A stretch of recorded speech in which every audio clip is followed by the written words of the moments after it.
Salah satu simbol penting yang sangat misterius dalam Uga Wangsit yaitu Lebak Cawene. Selama lebih dari 2 abad, Lebak Cawene telah menjadi topik pembicaraan yang menarik dan diskursif, terutama di kalangan pinesepuh. Oleh karenanya, banyak orang yang penasaran tentang apa gerangan Lebak Cawene itu. Lalu muncullah berbagai tafsir dan pendapat. Ada yang logis dan ada yang berbau mistis, dan itu semua sah-sah saja. Berdasarkan fakta fenomenal itu, Lebak Cawene memang layak diangkat dalam ruang diskusi. Oleh karenanya, pada kesempatan ini kami akan berusaha membongkar misteri dari Lebak Cawene. Mungkin dari sisi dan sudut pandang yang berbeda, namun tafsiran yang akan kami sampaikan ini didukung oleh data dan sumber referensi yang dapat dipertanggungjawabkan.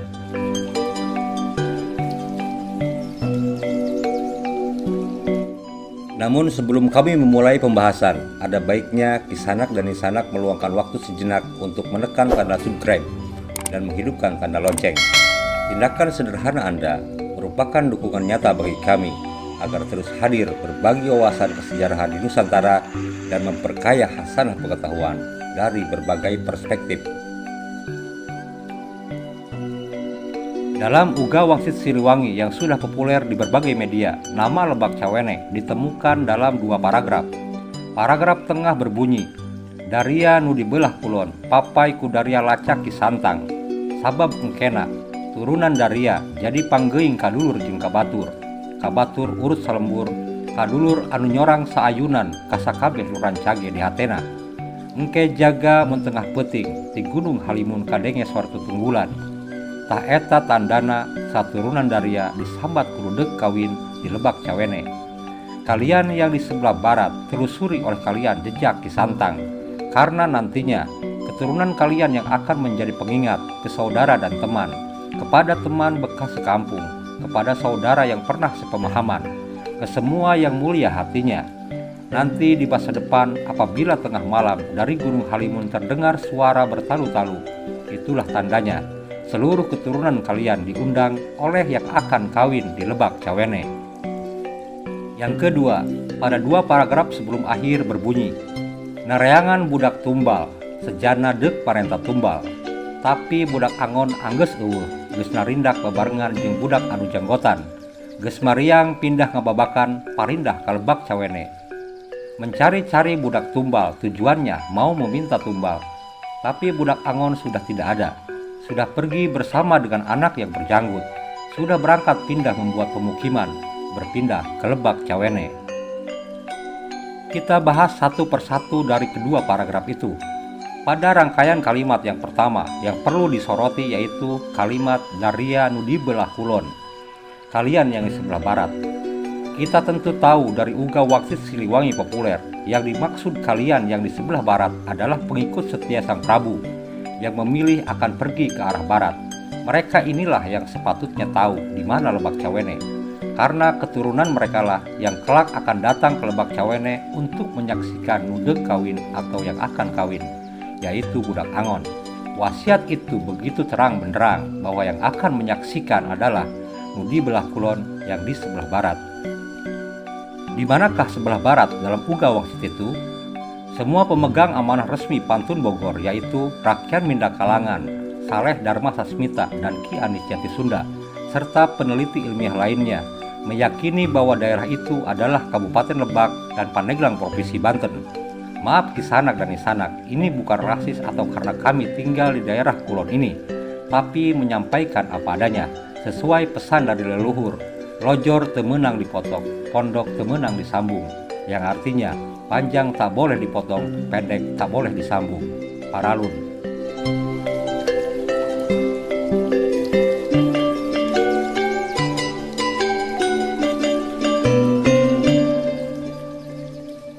Lalu apa yang dimaksud duduk kawin di Lebak Cawene? Kata kawin ini jangan dibayangkan budak angon duduk bersanding di pelaminan dengan seorang perempuan atau mempelai wanitanya. Karena kata kawin ini merupakan salah satu simbol penting atau siloka yang harus dimaknai dengan analisis mendalam dan rancage atau mulia tanpa kepentingan pribadi. Arti simbol kawin ini menurut Anis Jati Sunda pikeun pigesan warisna urang pangawinan artinya diperuntukkan bagi warisnya orang Pangawinan. Siapa orang Pangawinan itu? Orang Pangawinan yaitu bekas pasukan elit pengawal raja dan personilnya disebut Puragabaya yang memutuskan pergi ke arah barat. Eta barisan Pangawinan teh nyaeta rakyat Pajajaran nu mundur jeung kalabur mentas nalika runtagna Pajajaran. Cenah turunana aya di daerah Citorek, Kabupaten Lebak. Barisan Pangawinan itu adalah rakyat Pajajaran yang mundur dan melarikan diri setelah hancurnya Pajajaran. Konon turunannya ada di daerah Citorek, Kabupaten Lebak. Jadi dengan demikian yang dimaksud kawin di Lebak Cawen itu adalah bertemu, bersepakat dan berikrarnya antara sang budak Angon dengan para keturunan Puragabaya di Lebak Cawene. Mungkin semacam konsolidasi dan deklarasi. Untuk apa? Tentu sebagai langkah awal sang budak Angon untuk maju sebagai pemimpin. Dari keterangan ini maka kita dapat menduga bahwa awalnya sang budak Angon tidak bersedia, namun kemudian dibujuk dan dipaksa, lalu dibaiat oleh para pinisepuh barisan Pangawinan dari kulon itu, serta disaksikan oleh seseorang yang disebut budak anu janggotan. Sebelum melanjutkan, kami perlu menyampaikan dalam pantun Caturangga Wangsit Siliwangi, pada saat pengikut setia Prabu Siliwangi dibagi dalam 4 rombongan, sang Prabu meminta agar tiap-tiap rombongan menunjuk 3 pinisepuh. Cek raja, anu anggeus mararisa, sewang-sewang ngaradegkeun 3 kokolot. Kata raja yang sudah memisahkan diri, masing-masing pilihlah 3 pinisepuh. Ketika budak Angon sudah pergi membuat pemukiman baru di Lebak Cawene, datanglah sekelompok orang yang mencari budak Angon dengan niat mau ditumbalkan atau dikorbankan. Narayanganana budak tumbal, sejana deuk marenta tumbal. Siapakah orang-orang itu? Nusieun ketempuhan legitna negara yang takut disalahkan hilangnya negara. Sekelompok orang itu tentunya utusan penguasa yang mengakibatkan hancurnya tatanan negara dan hendak mencari kambing hitam. Budak Angon akan diminta untuk mengorbankan diri dan dijadikan kambing hitam agar kemarahan rakyat yang semakin membuncah dapat diredam. Tapi rencana itu tidak berhasil dijalankan, sebab budak Angon anggeus eueuh geus narindak bebarengan jeung budak anu janggotan. Budak Angon sudah tidak ada, sudah pergi bersama dengan pemuda yang berjanggut. Sosok budak nu janggotan atau pemuda yang berjanggut ini sama-sama tokoh yang misterius dan memiliki posisi penting dalam ngawarugakeun uga atau mewujudkan uga. Sosok ini telah ditafsir oleh banyak orang dalam berbagai versi. Apapun tafsirnya, sah-sah saja. Namun perlu diingat, uga Wangsit Siliwangi merupakan salah satu bagian dari Pantun Bogor. Pantun Bogor atau Pantun Pakuan Pekulonan memiliki 2 kelompok pantun, yaitu Pantun Leutik dan Pantun Gede. Pantun yang telah banyak tersebar adalah bagian dari Pantun Leutik. Sedangkan Pantun Gede sifatnya masih dirahasiakan dan hanya boleh dibaca oleh orang-orang tertentu. Naskah Pantun Gede terakhir kali secara resmi dipegang oleh almarhum Ki Anis Jatisunda. Oleh karena itu, untuk menafsir simbol dan siloka dalam uga sebaiknya tidak terlepas dari pantun lainnya yang memiliki hubungan serta keterangan tentang simbol dan siloka yang akan ditafsir, agar hasilnya tidak jauh melenceng. Jadi intinya, keterangan dari tiap simbol dan siloka dalam uga Wangsit populer, petunjuknya ada dalam beberapa pantun Bogor. Meski tidak akan semua simbol dan siloka dapat diterjemahkan dengan baik, terutama yang sumber keterangannya hanya dapat ditemukan dalam Pantun Gede.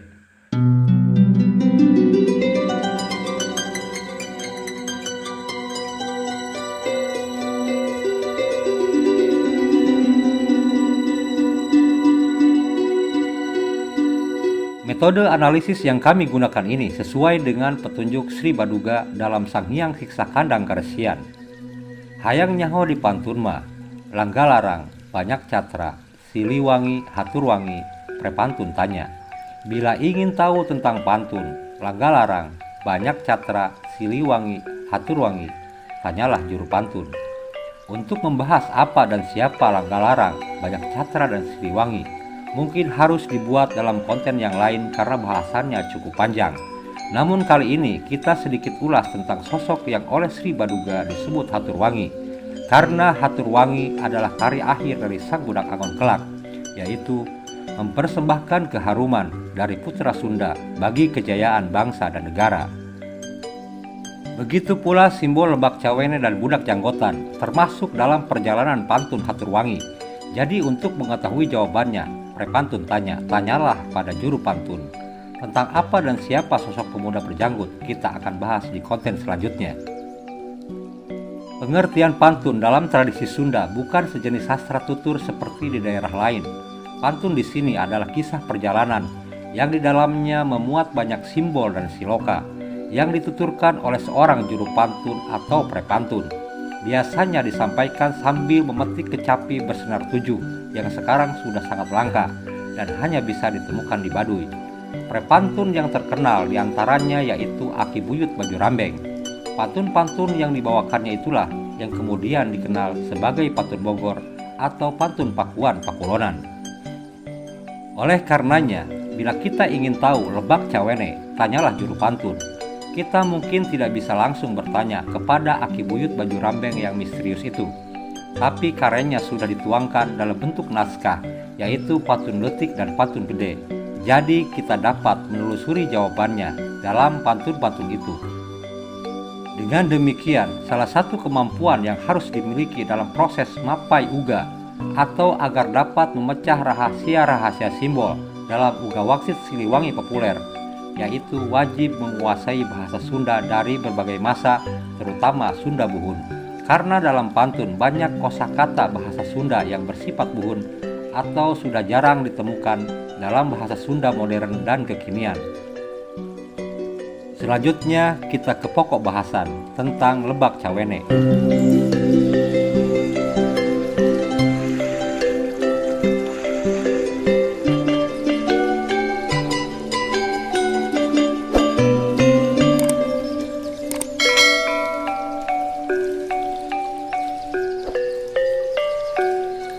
Secara harfiah, Lebak Cawene berasal dari dua suku kata, yaitu Lebak dan Cawene. Lebak adalah sebuah daratan yang berada di tempat yang lebih rendah, seperti lembah dan area pesisir. Sedangkan Cawene adalah sebutan bagi wanita yang masih perawan atau belum pernah menikah. Jadi dengan demikian, kita tidak perlu merubah kosakata Cawene menjadi kosakata lain yang berbeda maknanya seperti cawan atau lainnya. Karena kata Cawene merupakan salah satu kosakata asli dalam linguistik Sunda, dan kata Cawene ini berulang-ulang disebutkan dalam beberapa pantun secara konsisten yang merujuk pada suatu tempat yang misterius. Bila Lebak Cawene itu sebuah tempat, di manakah letaknya?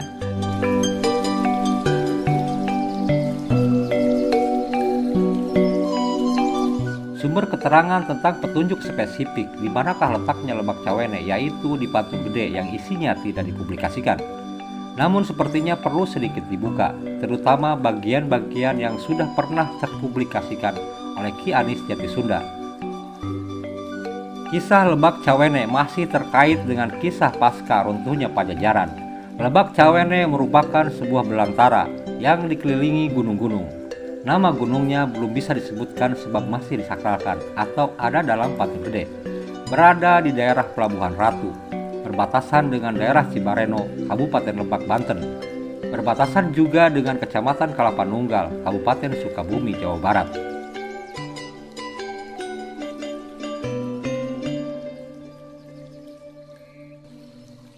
Apa sebab tempat ini dinamakan Lebak Cawene? Tempat ini yaitu hutan belantara yang lebat dan belum pernah dikunjungi oleh banyak orang. Menurut kisah, konon dahulu kala ada cawene-cawene atau gadis-gadis dari Pajajaran yang bertapa di situ. Kurang dan lebihnya seperti itulah alur ceritanya. Saat Prabu Agung Siliwangi hendak menyeberang ke Nusa Larang, putrinya yang bernama Putri Gandrung Arum, kakak dari Nyai Purnamasari yang merupakan anak pengais bungsu dari istri ketujuh sang Prabu, meminta izin kepada ayahnya untuk tidak mengikuti perjalanan sang ayah dan rombongan menuju selatan.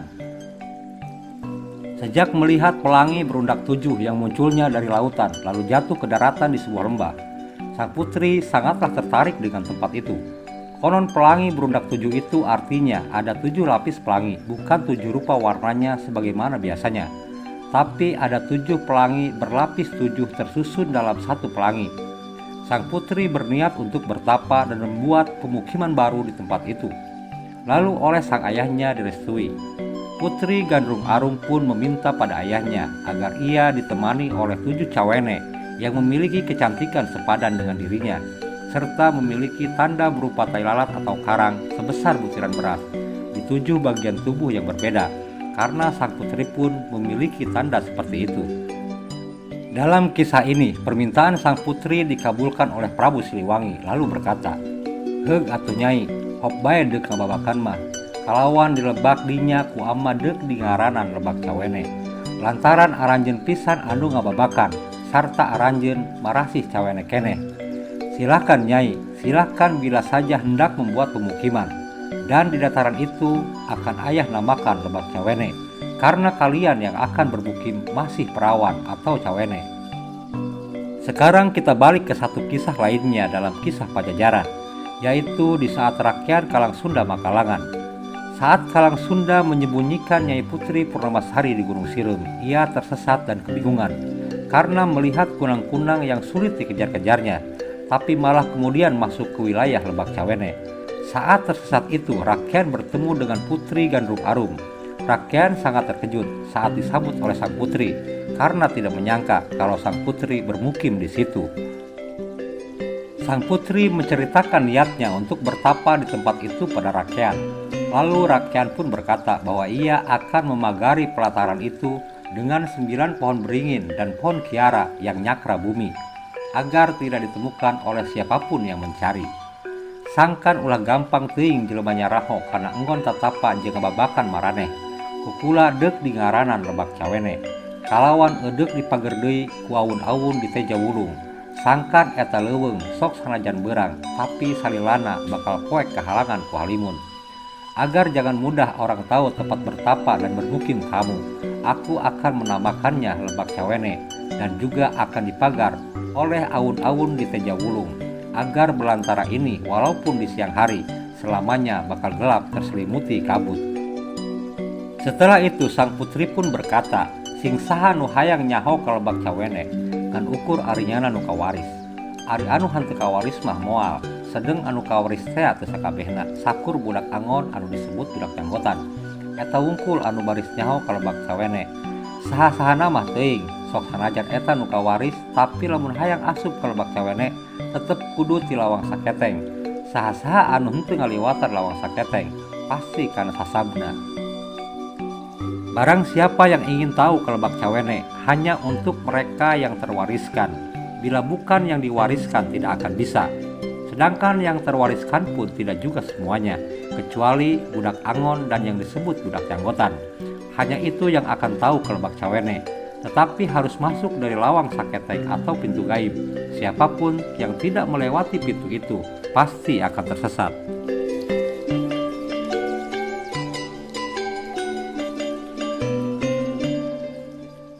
Jadi pada intinya, Lebak Cawene itu merupakan hutan belantara. Hingga sekarang belum dikunjungi oleh banyak orang.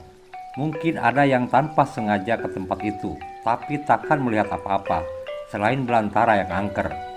Nanti kelak di masa depan akan diwariskan kepada orang pengawinan. Yang disebut orang pengawinan adalah pasukan khusus yang mengawal dan menjaga Prabu Siliwangi di Pakuan Pajajaran. Mungkin mirip dengan Pas Pampres di masa sekarang. Barisan Pangawinan adalah pasukan elit pengawal Raja Pajajaran yang ikut mundur saat Pajajaran jatuh ke tangan Banten. Konon keturunan mereka ada di daerah Citorek, Kabupaten Lebak, Banten. Bahkan hingga sekarang banyak orang Citorek yang masih mencari Lebak Cawene.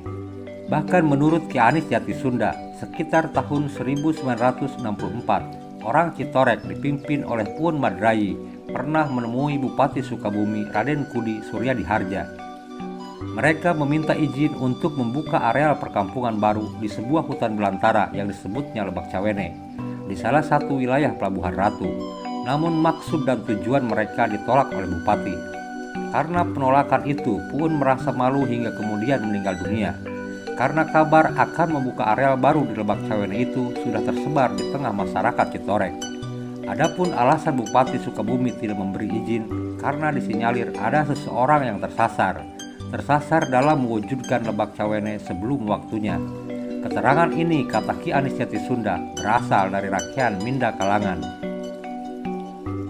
Selanjutnya, siapapun yang mencari Lebak Cawene hingga sekarang belum ada yang berhasil menemukannya.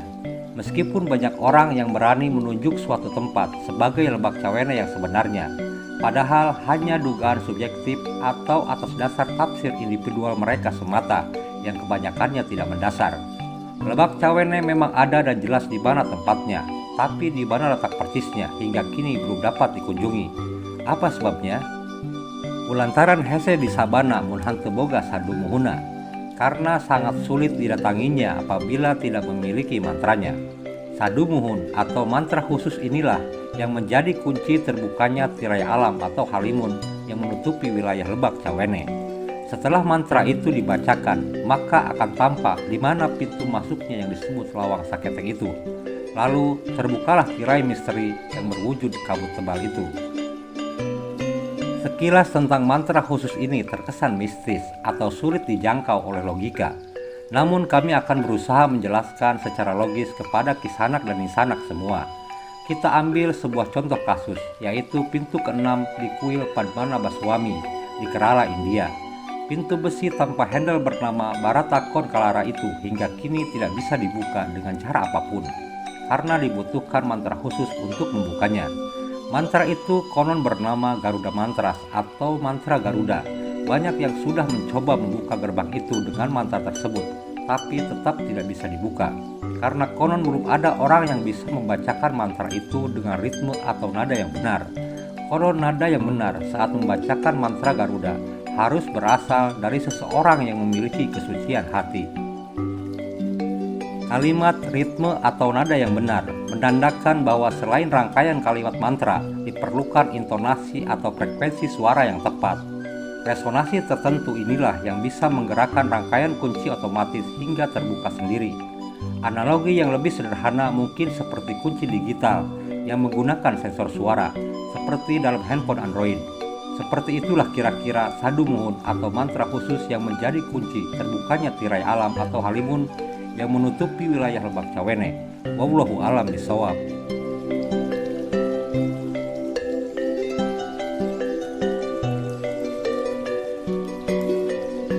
Dan selanjutnya kita akan bahas tentang sosok budak anu janggotan atau pemuda yang berjanggut yang pergi bersama budak Angon untuk membuka pemukiman baru di Lebak Cawene.